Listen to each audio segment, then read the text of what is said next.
I think what makes us so special here is that we are a community of trust. We're trusted by the board of directors, who trust the officers, who then in turn trust the directors to run schools that are truly progressive in their approach to education. And in turn, the directors then trust the teachers to design and then implement a fantastic curriculum based around their passions. And then of course the teachers trust the students to work in groups and produce fantastic projects. For the student, the most significant difference you're going to feel, or students feel, is that they're loved, they're cared for, they're known very well, and that they get to do meaningful work together with other students. I think one of the things that makes us special that is obvious, or probably most obvious for people, is that we're project-based in nature, and so students are incorporating what they're learning to what they're doing on a regular basis. One of the things that makes us really special is just the way we go about with teaching and learning, and specifically we personalize our education, so we have smaller class sizes, smaller schools in general. So when you have a culture of trust from top to bottom and bottom to top, it really changes the spirit of a place, and I think that's what a lot of people feel when they walk into High Tech High, is that culture of trust.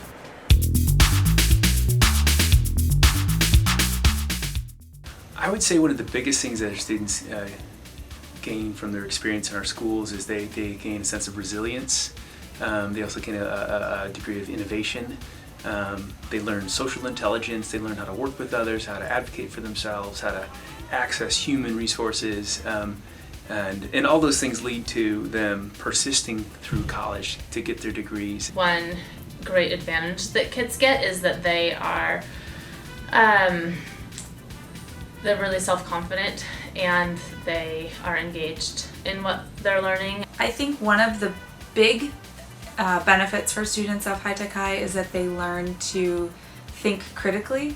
We want to equip them with not only the skills, but that intellectual curiosity and that passion to always learn and a desire to learn more.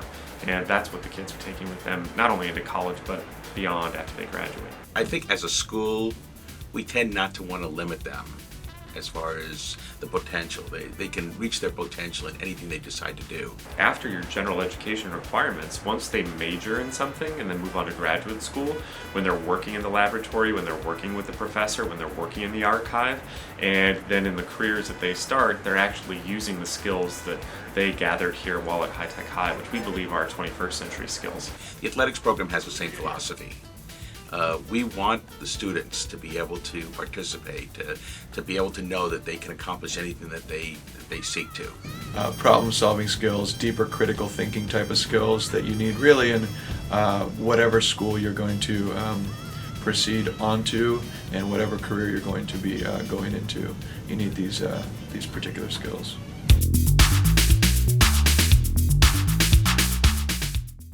We have 5 individual autonomous schools, and at the same time it is so important that the 5 schools interact in a way that we support one another. We do share the same mission and the same design principles. We collaborate with one another regularly across the schools. As a small school, being part of a larger community so that we can gain inspiration from what other teachers are doing and what other students are working on, and we can work to try and collaborate with those other teachers or students. I know for students, they like the idea that we have a bigger pool of students for them to hang out with at lunch and to take to prom and to play with on our sports teams. One of the things that athletics has done, which is great, is it's united the three high schools particularly, in that these students now know each other. They feel that they're High Tech High first, as opposed to High Tech High or High Tech High International, High Tech High Media Arts. And I think it's done a great thing to bring them together. And I think the more that we're doing that, sharing of ideas and sharing of best practice and critiquing one another, the better we get, the better we are at what we do. Having a village experience, as cliche as it seems, really does make us all better, because we learn from each other and we grow with and because of one another.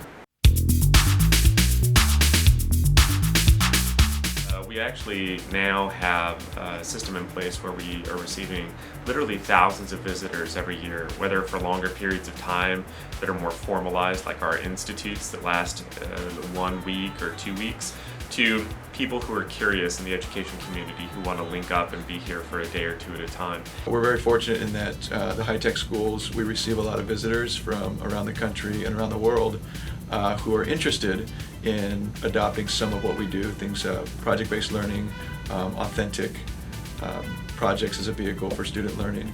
And these are the students who are going to change how everything happens, and so they're going to be making the new rules, and they're going to be leading the new schools and businesses and corporations and governments, and they're learning in a very different way, and so I think that they'll become leaders in a very different way as well.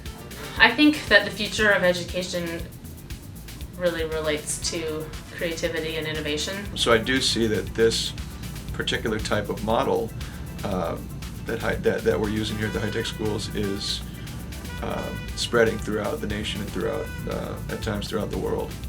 And then having us then go to their schools, both here locally and around the country and around the world, makes it feel that our school really is making an impact on the practices within education in North Carolina, in Canada, in Israel, in Singapore. And that makes us feel really, really happy that we're able to really be part of a movement of progressive education that really has honestly taken off in the last decade in this country. That will influence education outside of our walls, but hopefully we're also creating kids who are ready to go forth from here and solve big problems in the world too. I think it's just going to be, this type of learning is just going to be more and more commonplace.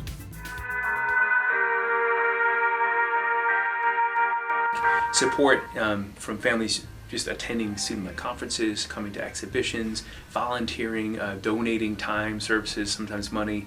There's just this really welcome amount of support from our families, and we're super appreciative of it. So we are slightly underfunded compared to traditional schools that surround us, and yet we're able to do so much more. And part of that is because of the tremendous commitment of our parent community at events like this. We unfortunately do not have a gym or any fields on campus. So to make sports work here, what we've had to do is we've had to go off campus. We've had to find rec facilities, the different Ys and things like that in order to rent these facilities so that we can make it work.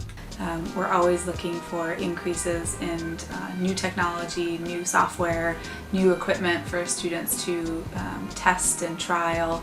Well, one of the big things we're working on now is our original multimedia lab has computers that are 8 years old. And they were the big Tower Macs, and they've been workhorses, but we need to replace them. They're getting to a point where they can't be maintained anymore. So that's one thing that we're working on is getting more MacBooks for our students to use. So contributions for our school would definitely be put toward technology. We really hope that we can continue to get the donations, get the help that we need so that we can continue to grow the way we are. And that ultimately is what's best for kids.